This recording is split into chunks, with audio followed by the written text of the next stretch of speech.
rata-rata masyarakat 3 tahun, 4 tahun, 5 tahun rumahnya aman saja. 7 tahun, 10 tahun masih aman. Tahun keberapa bruk tiba-tiba langsung kayak gitu. Ini apa nih kira-kira nih Pak? Eksentrisitas itu kan ada perubahan titik tadi.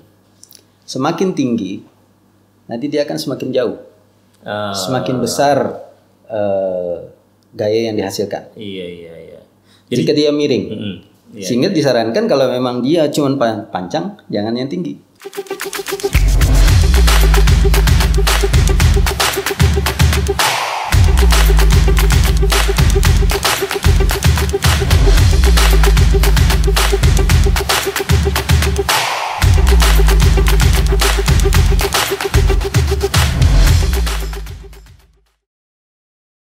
Assalamualaikum warahmatullahi wabarakatuh. Ketemu kembali dalam podcast Radar Banjarmasin paling paham soal Banua.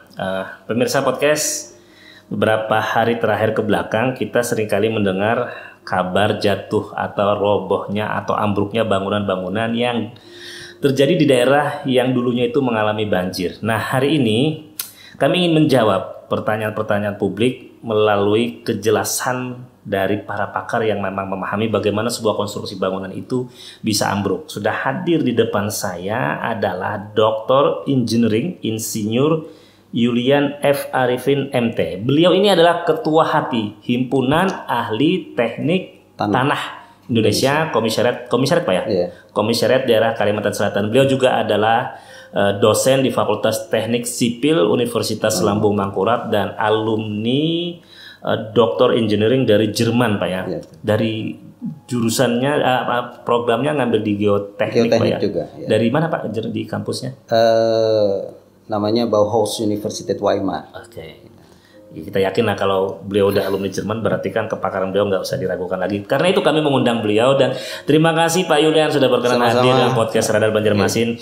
Kita ingin tahu dan ingin bertanya Pak agar masyarakat bisa mengerti, memahami dan tidak sampai khawatir berlebihan mungkin ya dengan fenomena banyaknya kondisi ambruknya sebuah bangunan. Kita mulai Pak dari hasil diskusi Geotalk dari internal Hati Kalsel Pak ya. Dan ini sudah kita terbitkan hari ini di Radar Banjarmasin.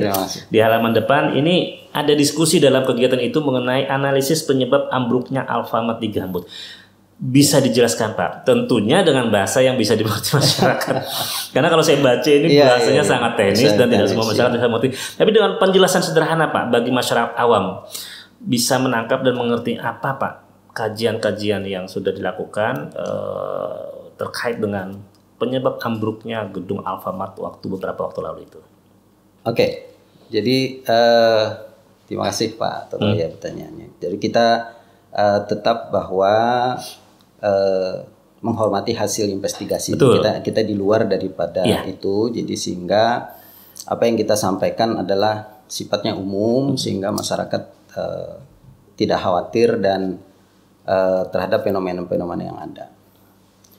Jadi kami dari Himpunan Ahli Teknik Tanah Indonesia Kalimantan Selatan itu lebih banyak berbicara mengenai interaksi bangunan dengan tanahnya. Oke, geoteknik ini kajian keilmuan yang fokus pada bidang tanah, tanah dengan sebagai fondasi sebagai fondasi. Jadi tanah sebagai penahan bangunan. Kan ilmu tanah ada juga tuh yang mempelajari mengenai kesuburan tanah. Nah, itu kita tidak membahas itu. Kita mengenai kemampuan tanah untuk menahan konstruksi bangunan di atasnya. Termasuk juga sebenarnya siring itu kita juga ya, kemudian timbunan di atas tanah khususnya karena kita di Banjarmasin, Kalimantan Selatan di tanah lunak memang kita fokus juga ke arah itu. Ya, kebetulan bahwa Alfamart yang runtuh itu dibangun di atas tanah lunak. Dan di bagian atasnya adalah tanah gambut. Jadi kalau kita pelajari di data di sekitar lokasi yang runtuh, itu memang tanahnya itu kan tanahnya lunak dan cukup dalam. Jadi berdasarkan data itu bisa sampai 20 meter. Yang lunaknya? Yang lunaknya. Dari permukaan sampai ke dalam 20 meter? Dalam. Tapi memang di kedalaman sekitar 7 itu kita temukan lapisnya agak keras. Nah, kalau kita investigasi dengan nama alatnya sondir, itu tidak tembus. Itu sampai 7 saja. Tapi kalau kita lakukan pengeboran itu bisa sampai ke 20 meter. Nah, walaupun itu tidak lebih di Banjarmasin lebih ekstrim lagi. Tanah lunaknya sampai 40 meter. Waduh.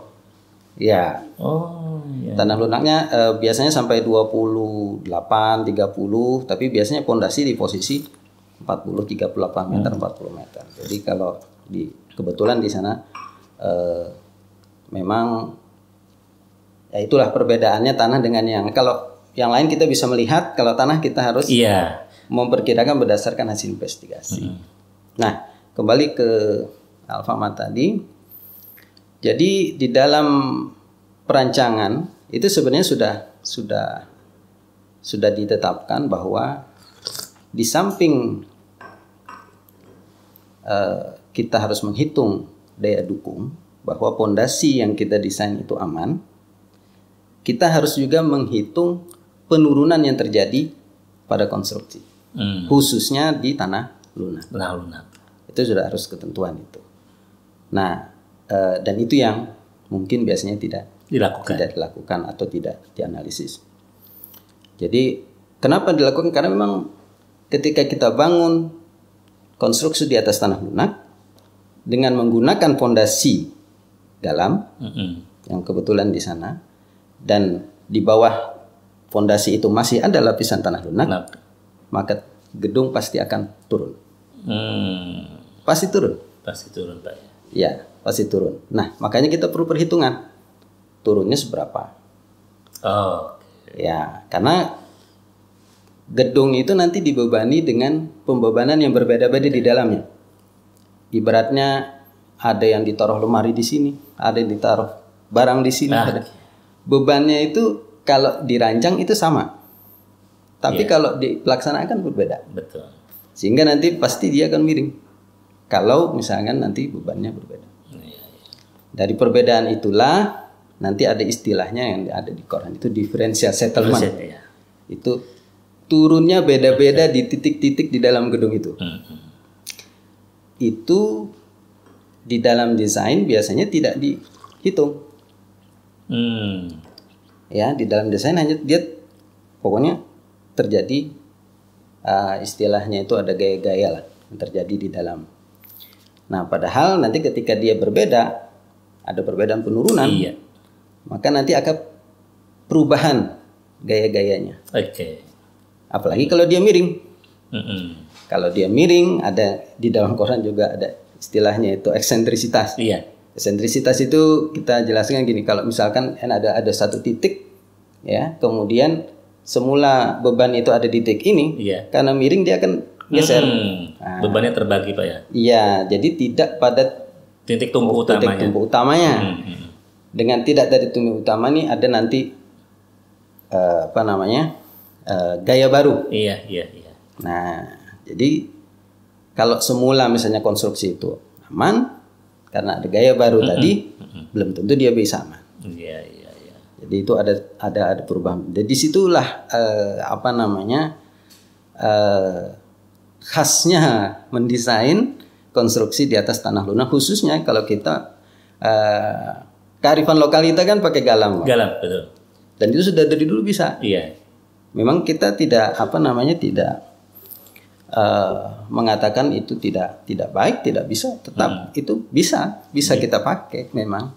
Tapi ada tambahan yang harus kita perhitungkan.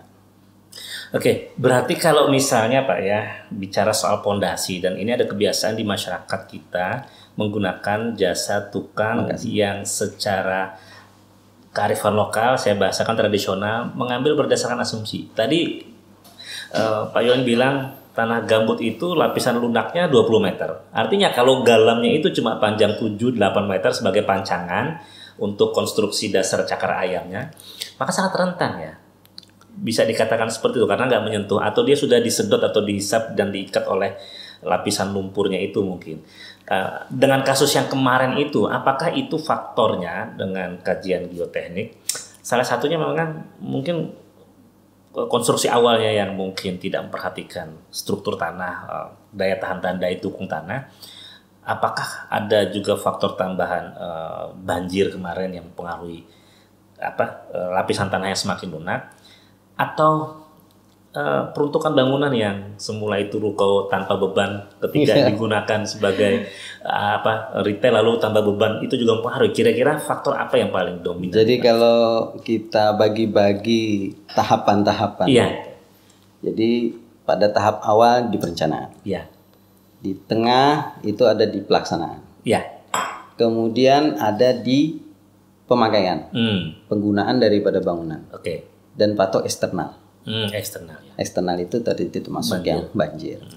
Jadi semuanya memang punya kemungkinan keterkaitan yang ada dan memang harus diinvestigasi.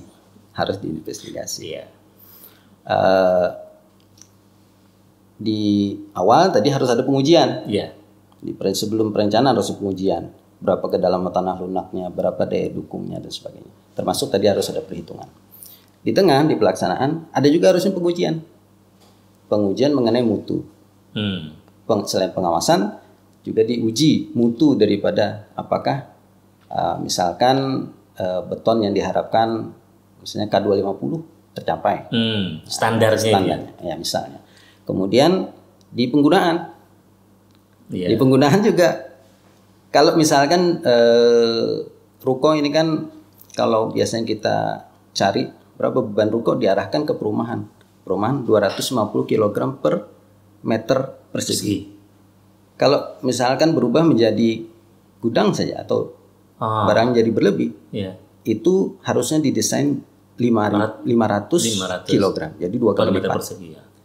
Itu saja sudah perlu jadi penambahan 2 kali lipat beban. Dan kemudian pasca eksternal yang tentunya harus dilihat lagi nih harus oleh yang melakukan investigasi apakah terjadi pegerusan di bawahnya, karena setahu kita memang dia fondasinya bukan fondasi, konstruksinya itu kan panggung. Jadi ada pergerakan air di bawah daripada gedung itu. Itu juga harus dilihat apakah dia tergerus atau. Jadi itu tahapan-tahapan yang memang panjang. Tapi dari diskusi kami sebelumnya juga Pak Yudan, kita juga udah mengundang dosen Fakultas Teknik, Pak Akbar, Kaprodi Arsitektur, dan diskusi saya sering dengan beberapa para teman-teman juga. Memang sebuah bangunan itu kan sangat dipengaruhi oleh sebuah kekuatan pondasi Apalagi melihat dari kasus Alfamart kemarin yang ambruknya itu nggak miring dulu, nggak ada gejala dan tanda awal yang sifatnya itu memberi kesempatan. Tiba-tiba dalam hitungan detik langsung blek kayak gitu. Artinya itu memang kan sebuah fenomena yang cukup menarik juga dalam kajian teknik dan jarang sekali terjadi gitu ya. Nah kalau dalam kajian atau pandangan keilmuan geoteknik Pak Yudan, dalam kasus gedung Alfamart yang kemarin itu roboh, itu rentang waktu itu sebenarnya kalau ditarik mundur ke belakang pasca banjir gitu ya,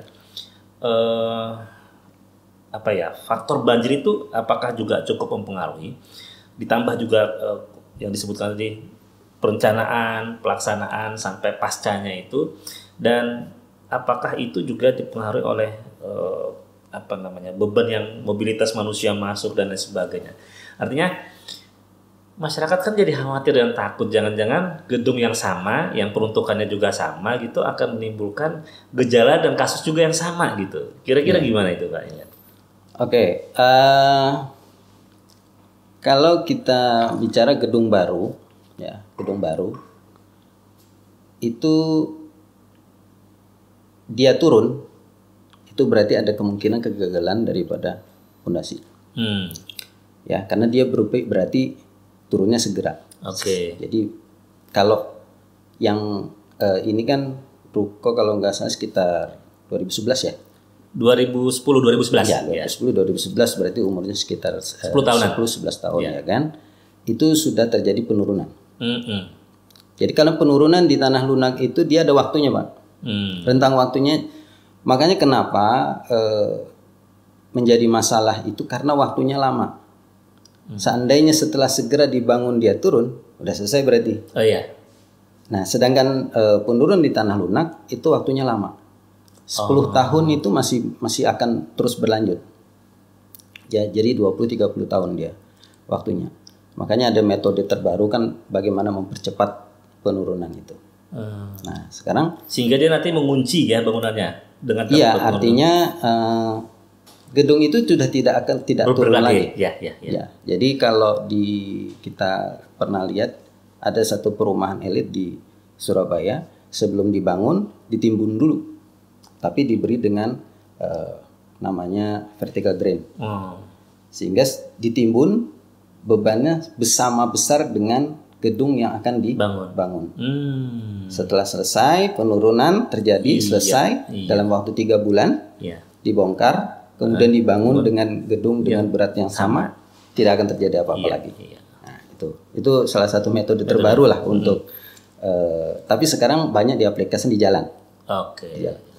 Kalau di gedung yang baru itu, kita kembali ke banjir ya. Di dalam perhitungan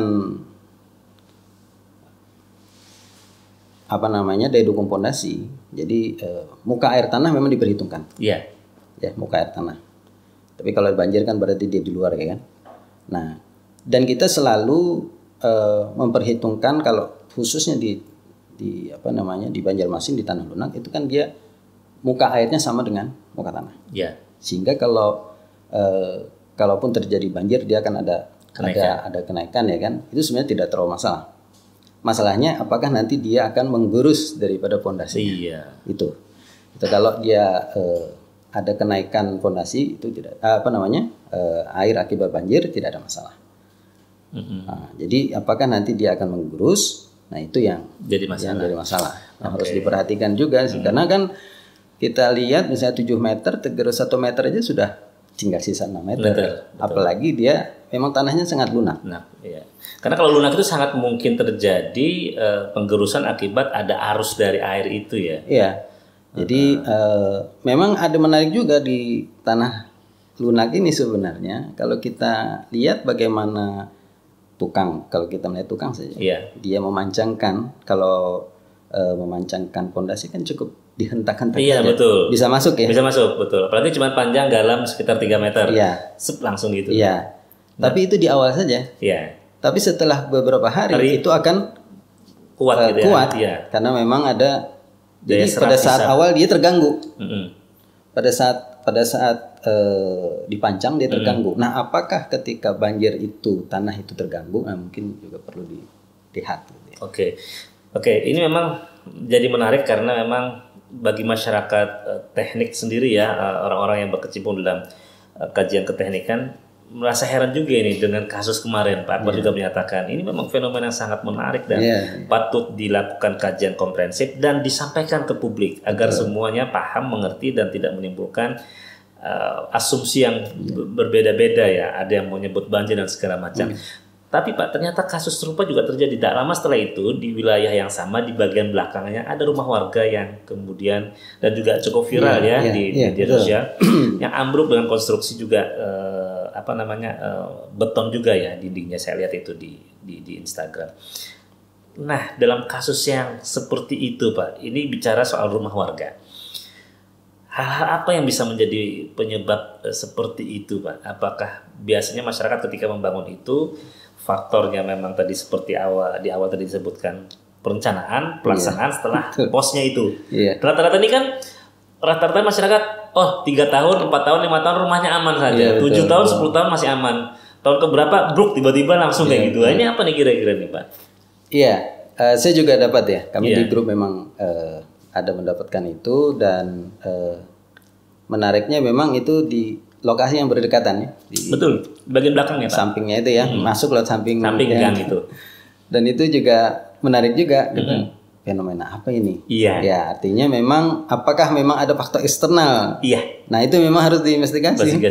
Harus diinvestigasi. Kita sudah memang pada Geotek kemarin sudah kita putuskan bahwa secara organisasi kita akan artinya ada tanggung jawab dan kontribusi. Di samping itu kita juga kita sudah diplotkan akan presentasi di pertemuan ilmiah di Jakarta nanti, Hati Pusat, yang memang kita ketemu setiap tahun di Jakarta. kita diberi slot untuk menyampaikan ini. Fenomena runtuhnya bangunan di Kalimantan Selatan yang banyak ini. Jadi kalau satu aja mungkin tidak ada masalah. Betul kan, itu yang ini kan banyak. Pertanyaan publiknya gitu Pak. Ini faktor apa ini kira-kira Pak? Ini penyebabnya, ini gejala apa ini kira-kira itu? Jadi kita sudah siapkan juga form yang akan kita kita lakukan investigasi ke lapangan. Karena tidak hanya ini kan, ada lagi yang baru lagi tadi malam. Baru kemarin malam itu beredar lagi informasi sebuah bangunan retail lagi, Alfamart lagi, yang bangunannya cenderung condong miring ke belakang. Betul. Jadi itu akan kita investigasi semua, tapi artinya kita akan lihat kapan dibangunnya, jenis pondasi. Tapi pasti pondasinya kan dalam ya. Nah itu hampir tidak ada yang runtuh jenis pondasinya, misalnya tiang pancang beton. Belum ada. Jadi tapi nanti kita lihat misalnya dibangunnya kapan, kemudian peruntukannya untuk apa. Tapi kalau bicara soal kemungkinan Pak, ini bicara soal menjawab pertanyaan-pertanyaan masyarakat yang awam terkait dengan kekhawatiran bangunan-bangunan yang mereka huni itu bisa runtuh, ambruk. Sebelumnya lagi kalau kita tarik ke belakang di Jalan Mahakasan ya, di wilayah Gatot Subroto, juga sama sebuah rumah kos bedakan dua lantai, ya kan. Dan kalau tarik lagi ke belakang, kita ada catat itu beberapa yang kita beritakan di Jalan Pramuka, 2 bangunan juga mengalami miring, bahkan yang sudah ada ambruk dan segala macam. Menjawab pertanyaan-pertanyaan publik Pak, kalau dengan ini memang perlu kajian yang komprehensif, tidak bisa dikatakan satu faktor saja. Tapi kalau kita menjawab pertanyaan publik secara awam, yang memungkinkan sekali itu terjadi itu apa itu Pak kira-kira? Melihat fenomena bangunan adat masyarakat dengan melihat bagaimana keunikan karakter tanah lunak ini di Kalimantan Selatan.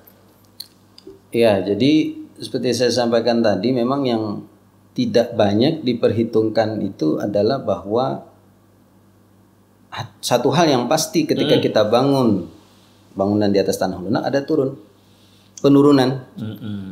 Makanya kan kalau turun itu berarti pasti Pak ya? Pasti. Oke, jadi masyarakat nih jangan berasumsi kalau bangunan itu akan statis seperti itu, dia pasti akan mengalami penurunan Pak ya? Pasti akan. Dan jangka waktunya itu bisa bertahun-tahun Pak ya? Jangka waktunya lama. Jadi dia puluhan tahun. Oh, puluhan tahun Pak ya? Iya, puluhan tahun. Makanya artinya dulu katanya nggak apa-apa ini, tapi setelah ini jadi karena dia kan waktunya memang lama ya berproses.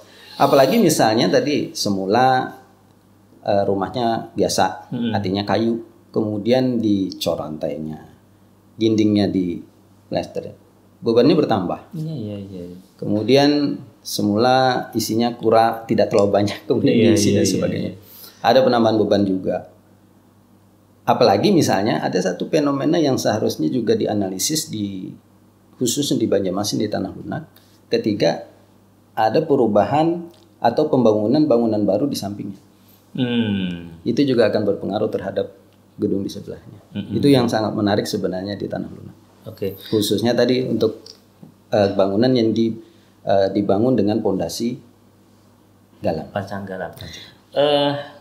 Dalam kasus-kasus seperti itu Pak, itu ada nggak pengaruh dari penggunaan material bangunan, misalnya galam, kemudian kalau bicara tongkat pondasinya menggunakan ukuran berapa gitu. Karena kan kalau ukuran berapa tertentu dengan beban yang tertentu juga tentu sudah dihitung. Tapi kadang masyarakat kan merasa kuat aja, aman aja. Kadang yang seperti Pak Yulen bilang, awalnya kayu dilapis konstruksi tambah plester beton, lantai kayu ditambah ini. Itu pengaruh juga ya, yang dalam kasus-kasus seperti itu. Iya, jadi sangat berpengaruh dan kita tahu sekarang ini bahkan ukuran galam juga kan makin kecil tidak sama dengan yang dulu. Yang dulu betul. Dulu panjang 4 benar-benar 4 gitu ya. Betul. Ini memang ada satu anggota kita yang melakukan kajian dijadikan sebuah disertasi. Dia fokus kepada kekuatan daripada galamnya sendiri.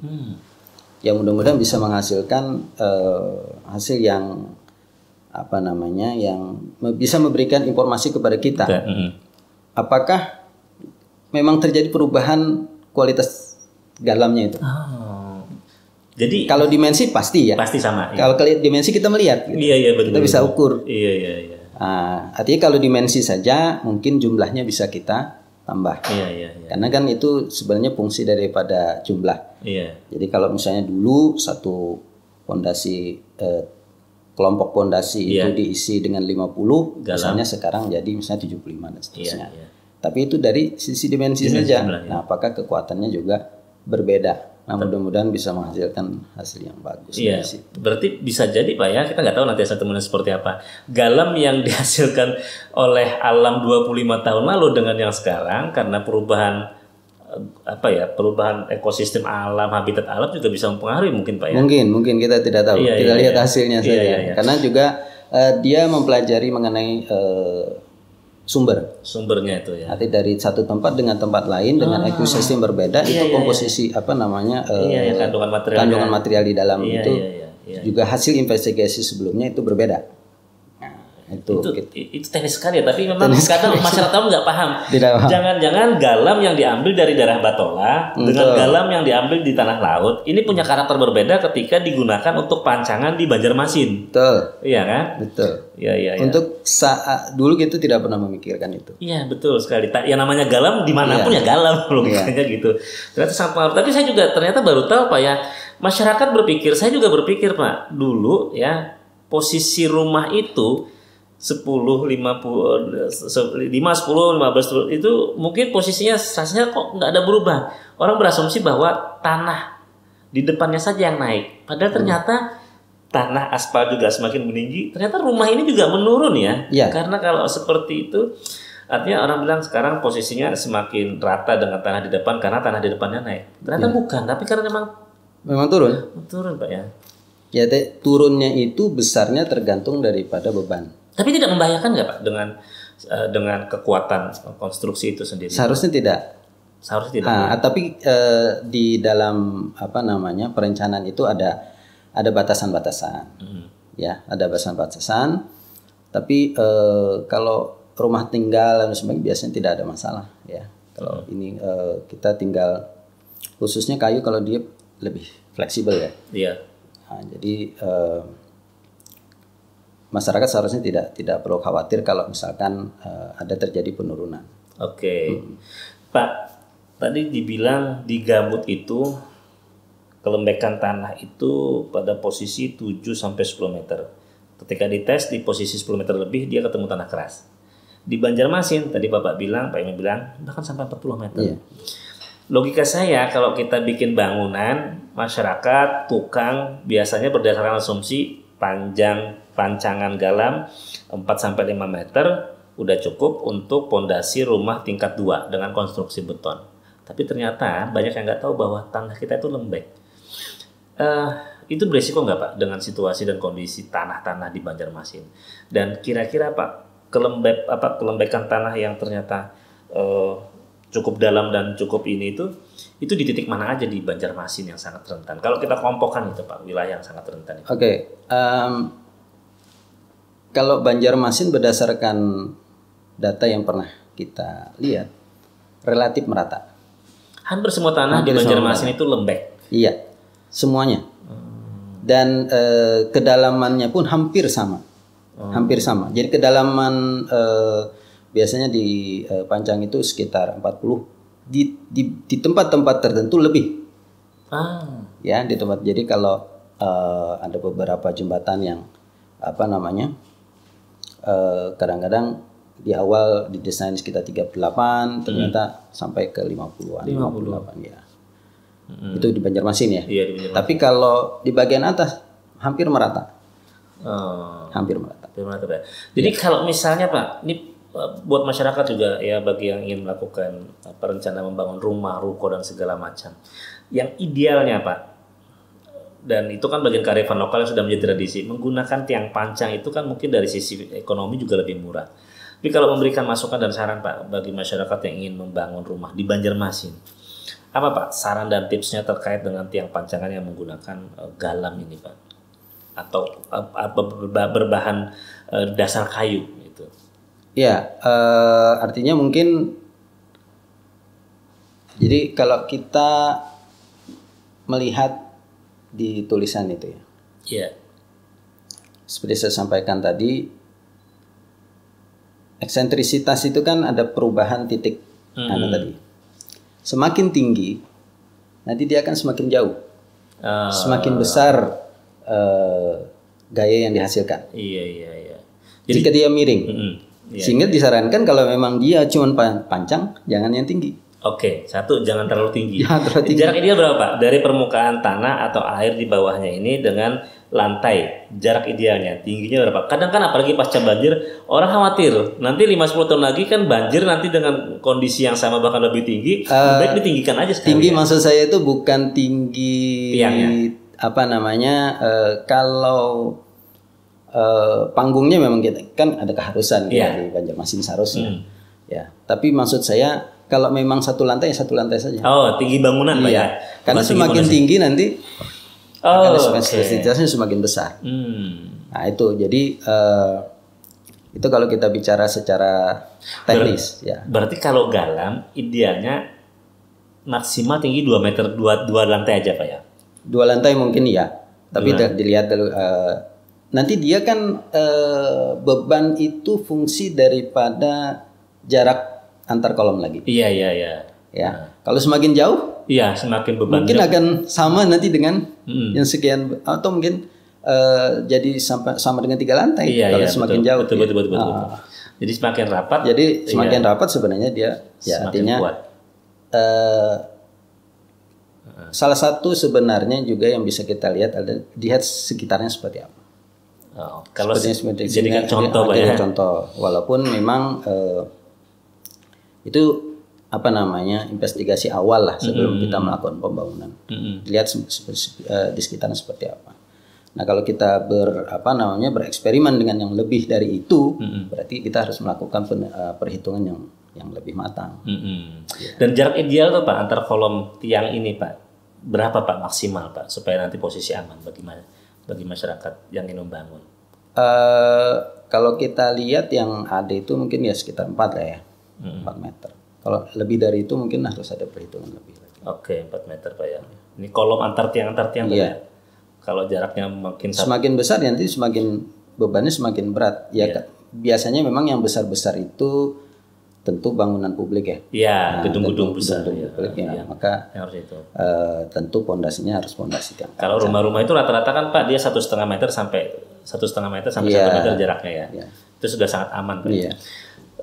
Saya mendengar banyak sekali Pak mendengar bukan keluhan sih semacam pembicaraan obrolan ya orang kampung lah warga biasa yang lalu kemudian mengeneralisir menyamakan asumsi bahwa ini faktornya banjir ya kan padahal tadi tidak mesti banjir.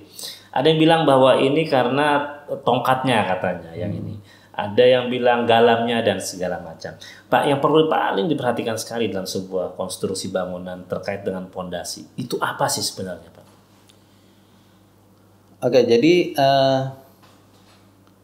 pertama kan kualitas ya. Iya, material yang pasti. Material kualitas daripada galamnya harus diperhatikan. Kemudian dimensinya, ukurannya, jangan-jangan sama aja dengan yang samping, misalnya sekian kali sekian gitu ya, dengan jumlah tiang. Padahal misalnya dia ukurannya lebih kecil. Ya, itu. Jadi itu ketika kita lihat waktu-waktu. Iya. Atau misalkan kita ada juga kan kalau pakai tiangnya ulin, itu pakai sunduk. Iya, sunduk. Nah, sunduk ini juga sebenarnya rawan sekali patah. Ketika dia patah maka dia akan runtuh. Ya. Jadi ketika dia patah maka dia akan runtuh. Jadi itu juga seharusnya ketika kita menggunakan pondasi itu harus sering dikontrol. Berapa tahun sekali Pak kontrolnya itu Pak? Pada dasarnya memang kita tidak bisa melihat tahunan karena ulin sebenarnya juga jangka waktunya lama. Ya. Tapi ketika dia terjadi pasang surut dan dia terekspos dengan udara, jadi lapuk. Ya, kualitasnya juga akan menurun. Tapi kalau masih tetap di dalam air aja Pak, semuanya aman. Seharusnya aman. Aman ya. Dalam air dan dalam tanah itu aman. Iya, berdasarkan hasil investigasi mungkin sampai ratusan tahun kan. Iya.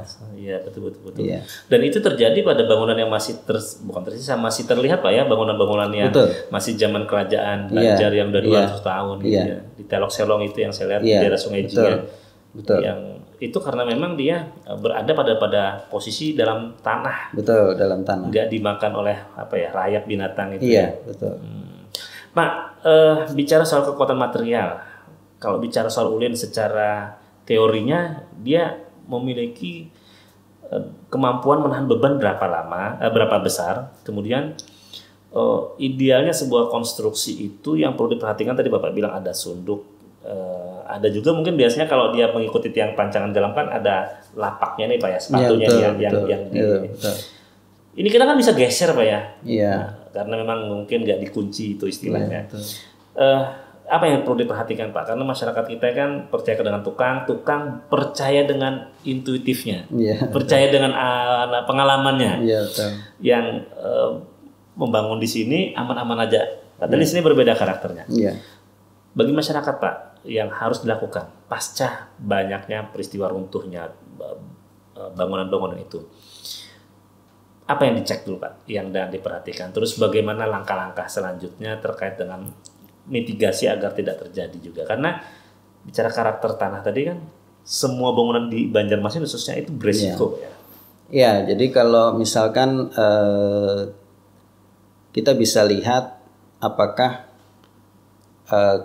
gedung atau rumah kita mengalami diferensiasi dalam materi, penurunan yang berbeda. Biasanya yang duluan mengalami retak itu dinding dan sebagainya. Kita lihat itu. Dinding. Iya. Yang paling mudah dilihat dan diperhatikan. Jadi kalau dinding retak, sudah tanda-tanda kecil. Iya. Dilihat apakah dia sampai ke bagian struktur utamanya. Struktur utamanya itu kalau misalkan beton ya balok dan kolomnya. Kolom ini adalah tiang yang buat menopang bangunan. Kalau kolom yang vertikal, kalau balok yang horizontal. Nah di situ, apakah dia sampai ke sana? Diperhatikan itu apakah patah? Apakah dia juga sampai retaknya ke sana? Oh, sampai ke. Iya. Apakah hanya di bagian dindingnya saja? Karena dinding ini memang rentan. Jadi rentan retak itu belum tentu karena kekuatan yang berkurang, bukan Pak ya? Bisa jadi karena faktor alam juga kalau karena penurunan tadi, ya bisa juga sebenarnya. Tapi penurunan itu bisa jadi kalau dia cuma dinding artinya tidak menyentuh kepada struktur pondasi, masih aman. Artinya di struktur ini terjadi perubahan gaya tapi dia masih mampu menahan, tidak terjadi retak. Nah, kalau sudah sampai ke situ, tergantung nanti apakah ada kejadian lain, kalau enggak ya harus panggil ahlinya. Karena masih mungkin masih mungkin untuk dilakukan perbaikan. Jadi ini masyarakat yang punya bangunan rumah ya menggunakan konstruksi semi permanen atau beton perlu dicek semua dinding-dinding rumah. Iya betul. Ini kalau retaknya misalnya itu pada retakan biasa yang tidak mengenai atau tidak dekat dengan struktur penopangnya itu berarti masih aman Pak ya. Iya. Artinya nggak perlu lagi ngecek ke bawah karena memang nggak ini ya. Iya. Oke.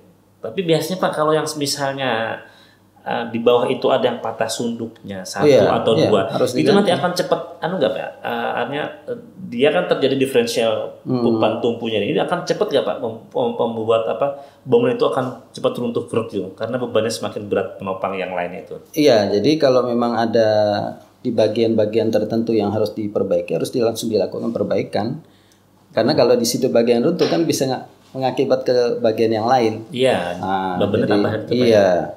Jadi ketika kita ini harus dicek apakah ada sunduk yang patah atau sunduk yang sudah pelapuk, atau misalkan papan bagian bawahnya itu sepatunya tadi, nah itu juga patah atau misalkan dia lapuk, karena sekarang kan lebih tipis dia. Iya betul Pak. Tukang-tukang juga ngeluh. Dia ada sebutan istilahnya banjir katanya. Banjir itu untuk menyebut bahwa ukurnya itu enggak persis pas gitu. Seperti yang dulu. Belum lagi mereka mengatakan tukang-tukang senior yang saya tanya, materialnya enggak seperti dulu katanya. Iya, betul. Karena kalau dulu itu usia ulinnya mungkin ratusan tahun. Iya. Ya sekarang masih muda di bawah ratusan tahun. Kalau lihat dimensi sekarang kan memang lebih kecil dari yang dulu. Betul. Tongkatnya, sunduknya, papan yang lebih tipis. Iya. Nah itu mungkin Kalau dulu 1 berarti mungkin harus 2. Ya kan, jadi harus lebih tebal dia. Oke. Iya. Kalau misalkan tiang, berarti dia harus lebih banyak, lebih jaraknya harus lebih pendek dari yang dulu. Gitu. Kolomannya ini Pak ya? Iya. Kalau kita pakai ulin tiang ulin ya. Iya. Mungkin akan lebih pendek dari jaraknya lebih banyak dari dulu. Iya betul. Pak, bicara soal kerawanan, kerentanan bangunan-bangunan yang ada di Kalimantan Selatan, khususnya di Banjarmasin. Kalau Banjarbaru kan tanah keras, jadi dia pondasinya cuma menggunakan batu-batu itu aja. Kalau Banjarmasin Pak, yang harus diperhatikan dan juga harus menjadi kewaspadaan apa Pak agar tidak terjadi kasus-kasus runtuhnya bangunan? Iya, kalau misalkan kita bicara gedung yang dipakai untuk banyak orang ya. Kalau misalkan rumah mungkin masih tidak terlalu masalah. Kita ikuti aturan saja, karena aturan sudah baku untuk standar, kemudian ada investigasi awal sebelum dilakukan pembangunan. Itu yang harus kita pegang. Ya, jadi harus dilakukan investigasi. Meskipun saya sudah bilang tadi, rata-rata tanahnya sama di Banjarmasin, tapi bukan berarti kita bisa menggunakan data dari satu titik di tempat titik yang lain. Jangan, jangan coba-coba gitu ya. Jadi kita tetap harus ikuti aturan, kita lakukan investigasi. Sekarang juga sudah banyak sekali jasa-jasa yang melakukan investigasi di Banjarmasin ini, dan tidak sulit, waktunya juga tidak lama, sehingga kemudian didesain berdasarkan data-data itu. Itu sih kalau yang ini ya, yang termasuk ruko tadi. Iya. Karena dia investasinya cukup besar nih. Iya, betul. Ya ini bagi masyarakat terutama juga yang ingin membangun ruko-ruko, jangan berasumsi ya.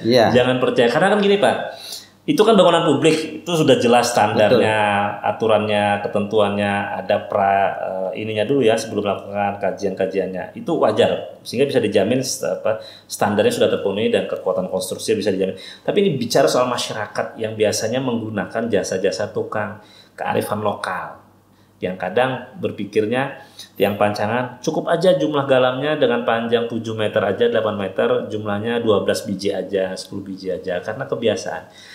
Masyarakat Pak, ini sarannya nih buat yang ingin membangun atau yang sudah membangun nih Pak. Artinya yang ingin membangun tuh apa yang paling diperhatikan terkait dengan itunya. Dan yang sudah membangun nih Pak, kira-kira yang punya bangunan-bangunan yang rentan itu apa sarannya Pak bagi masyarakat yang punya konstruksi beton? Misalnya jangan menambah beban atau apa gitu. Betul. Kira-kira kalau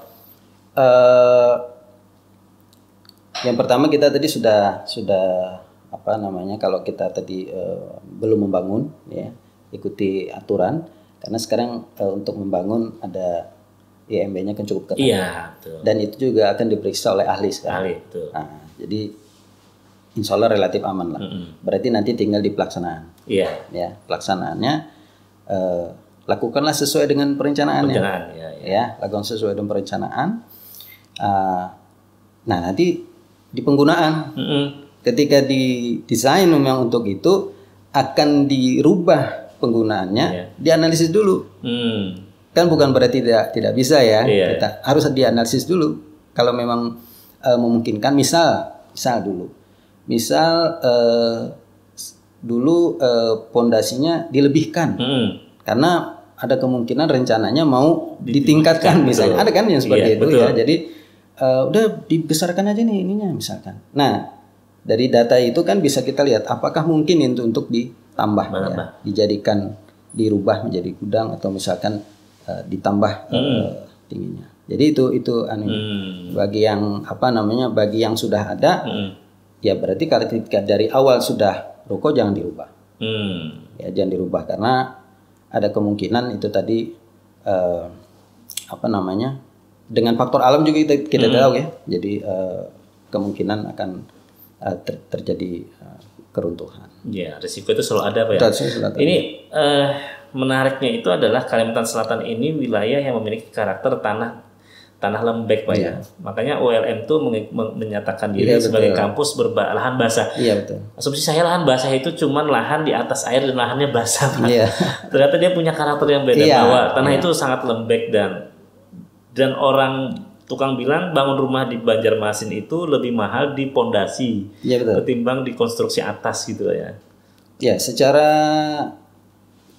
secara kasar itu 2 kali lipat. 2 kali lipat ya. 2 kali lipat. Biayanya di Banjarmasin dengan yang bisa di Banjarbaru. Iya, betul. 2 kali lipat. Karena pondasinya tadi. Iya. Ya ini menjadi pengetahuan bagi masyarakat juga bahwa pertama ketika ingin membangun rumah, ingat peruntukannya untuk apa? Kalau lu udah pengennya di awal misalnya, next kalau ada rezeki saya pengen lantai 2 nih, ya kan? 2 lantai artinya dari awal udah disiapkan untuk pondasi kekuatannya itu, Pak ya. Nguruk juga harus hati-hati. Nguruk juga harus hati-hati karena nguruk berarti memberikan beban. Beban itu tidak hanya di atas tanah yang tapi dia juga kalau misalkan dekat dengan rumah, maka dia akan menambah beban di rumah itu. Karena beban itu dia tidak lurus ke bawah, dia menyebar ke samping. Oke, ini juga perhatikan juga bagi masyarakat. Kalau dia menguruk, kemudian rumahnya ikut miring, ya wajar saja. Jadi kalau nguruk tanah untuk halaman samping kiri, jangan diasumsikan bebannya di atas itu aja. Iya betul, dia akan ke bawah. Jadi harus hati-hati juga. Waduh, ya nih, saya baru tahu nih Pak. Iya. Karena asumsinya masyarakat kan teorinya kan beban itu dari atas. Iya betul. Ternyata itu juga mempengaruhi. Jadi kalau nguruk tanah juga harus hati-hati. Harus hati-hati. Apalagi jenis tanah yang digunakan ada bebatuannya gitu. Iya. Sebetulnya. Oke. Terutama misalnya rumah tetangga juga kan. Iya, bisa jadi nanti akan berpengaruh. Nah, juga harus diperhatikan material yang digunakan nih Pak ya. Jadi karena jenis material yang sekarang ini sudah berbeda dimensi ukuran dengan yang dulu, artinya kalau misalnya menggunakan tiang 10 sunduknya ukuran 58, maka bisa jadi dibikin jadi 2 tambah. Betul. Jadi, itu kan hasil alam masalahnya. Kalau misalkan beton atau pembesian tulangan itu sekarang kualitas jauh lebih bagus. Jauh lebih bagus malah. Kalau alam malah justru lebih menurun Pak ya. Betul. Itu juga harus diperhatikan juga bagi masyarakat ya. Karena ini memang karakter tanah kita ini yang sangat labil itu Pak ya. Karena faktor eksternal seperti alam, banjir yang tidak pernah kita bisa prediksi. Belum lagi berdasarkan edaran yang dikeluarkan oleh Kementerian ESDM kalau nggak salah, bahwa tanah-tanah di Indonesia ini sekarang bisa labil, bisa bergerak gitu Pak ya. Ya, jadi kan kita harus bayangkan saja kalau misalkan tanah kita kan tanah lunak, tebalnya sekitar 40 meter atau misalnya 20 meter yang digambut misalnya ya. Terus kemudian kita pancangkan galam sampai 7 meter, berarti ada sisa 13 meter. Berarti ini kan sebenarnya dia ruang kosong. Kalau dalam bahasa kami itu ngambang. Mengapung. Iya. Jadi floating foundation. Jadi fondasinya itu mengapung. Jadi kemungkinan memang kalau terjadi pergerakan masih memang ada. Nah itu kalau tiang pancangnya galam panjang 7 meter, nggak ada tanah kerasnya. Ngapung itu berarti yang menghisap nih tanahnya nih aja apa yang mengunci ini ya. Jadi kalau tanahnya gembur sekali, lembek, tanah getaran, juga bisa goyang juga Pak ya. Iya. Betul. Sangat rentan juga ya. Sangat rentan. Jadi kalau namanya di dalam teknis itu kalau kita menghitung pondasi itu ada daya dukung samping, ada daya dukung ujung. Nah kalau yang ini kita mengandalkan yang sampingnya, lekatan tanah dengan tiang, itu yang kita andalkan. Kalau di ini, jangan sampai itu terganggu, karena itu kalau terganggu, karena tanah lempung itu bisa terganggu dia. Dia ketika terganggu kekuatannya akan berkurang, walaupun nanti dia akan kembali. Punya kemampuan untuk kembali ya, kemampuan mengembalikan kekuatannya. Tapi tentu beban kan tidak berubah. Ketika ini berkurang, ada kemungkinan juga. Iya, jadi ini tambah lagi buat masyarakat harus diperhatikan karena karakter tanah gambut dan karakter lahan basah di Banjarmasin khususnya yang sangat rentan Pak ya. Jadi rumah yang berada di pinggir jalan, rumah yang berada pada pemukiman padat kiri kanan yang agak mepet itu dia akan bisa menarik. Perhatikan juga nih tetangga kalau bangun rumah pada konstruksi bisa menarik nih Pak ya. Jadi dia nggak bisa mengikat. Ini pengetahuan yang luar biasa nih. Jadi masyarakat ya kita semua ya tentunya ya lebih harus aware dengan kondisi rumah kita ya. Karena walaupun tidak ada faktor eksternal kayak banjir, tetapi karena karakter tanahnya tadi yang memang sangat rentan. Jadi bisa jadi nggak Pak? Mungkin nggak materialnya udah bagus nih, ukuran dimensi semua sudah sesuai. Artinya kalau secara hitungan teoritik bahwa ini akan kuat, ya akan menopang bangunan dengan pondasi 2 lantai, konstruksi beton yang berbahan ini. Tapi faktor tanah tadi yang perlu diperhatikan juga Pak ya. Iya. Jadi artinya walaupun tidak ada faktor eksternal yang menyebabkan, bukan berarti 100% aman juga Pak ya? Iya, makanya di dalam desain kita juga ada istilahnya faktor keamanan. Iya.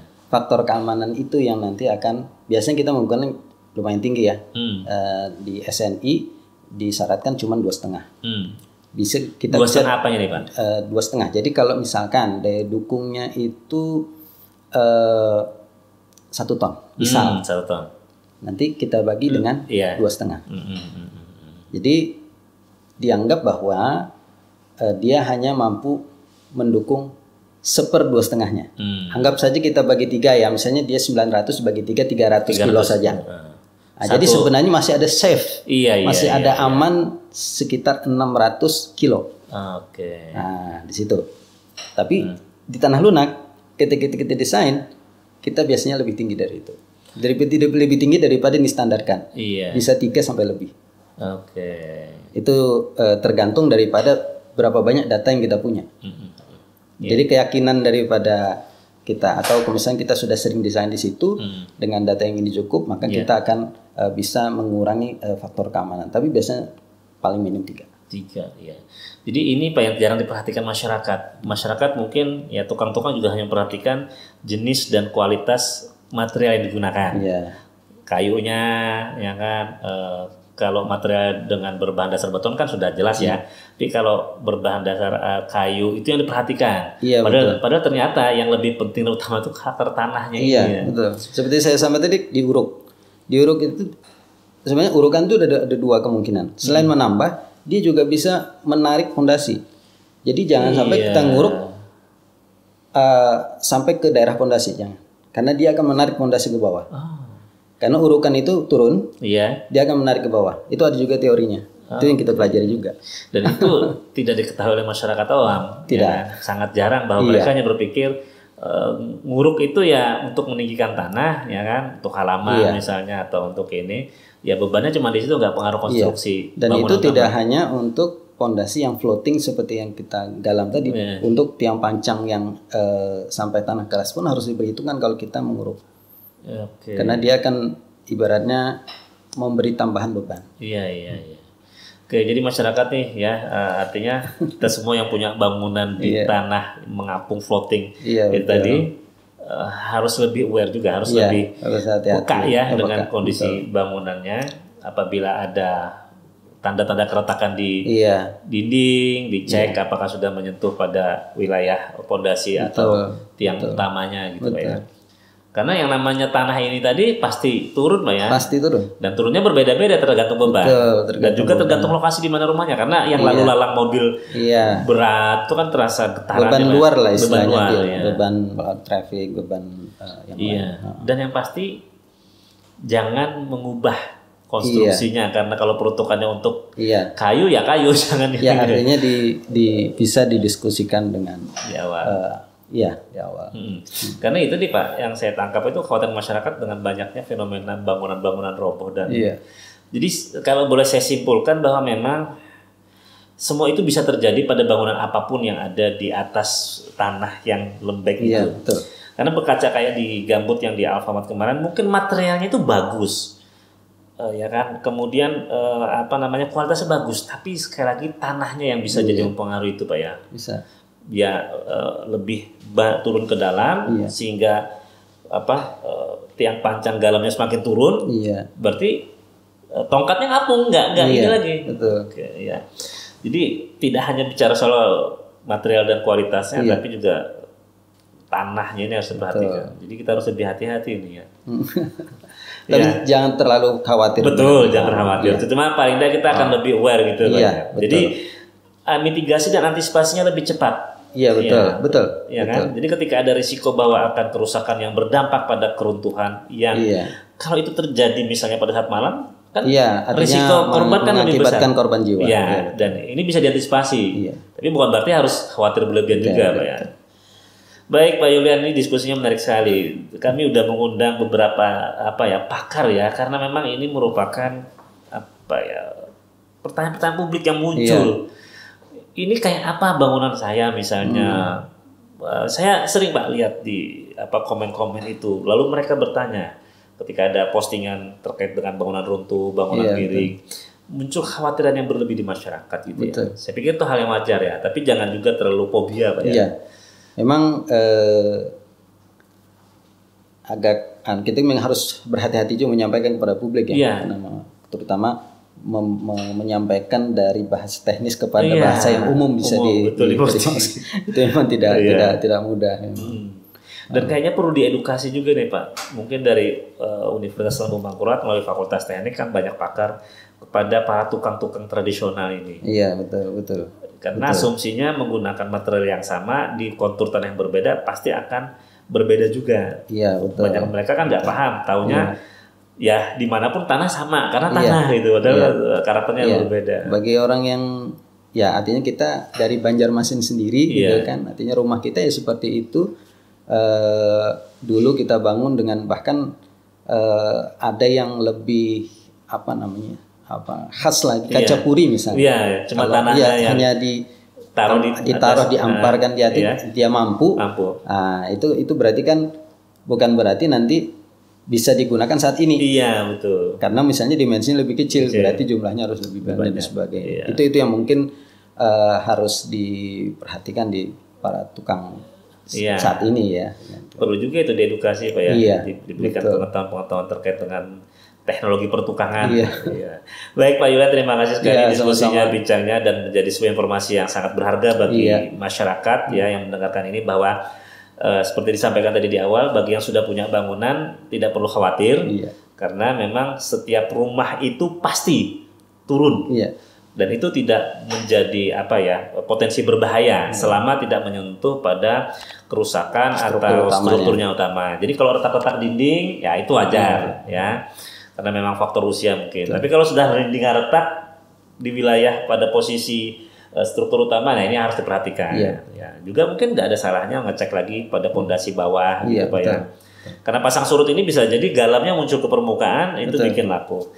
Jadi intinya sih tidak perlu khawatir berlebihan, tetapi harus lebih aware aja. Karena memang karena karakter tanah kita yang lembek ini, potensi itu selalu ada. Ya. Jadi terima kasih sekali Pak Yulian informasinya. Next kita bikin lagi informasi yang mungkin bisa lebih mencerahkan masyarakat tentang bagaimana pemilihan material misalnya, bagaimana posisi pemasangan dan sebagainya, agar nanti kita semakin mengedukasi, membuat masyarakat bisa lebih mengantisipasi dari awal. Sekali lagi terima kasih Pak Yulian atas bincang kita yang sangat menarik ini dan menjadi pencerahan bagi masyarakat, dan kita akan ketemu kembali dalam podcast selanjutnya. Terima kasih. Assalamualaikum warahmatullahi wabarakatuh. Waalaikumsalam.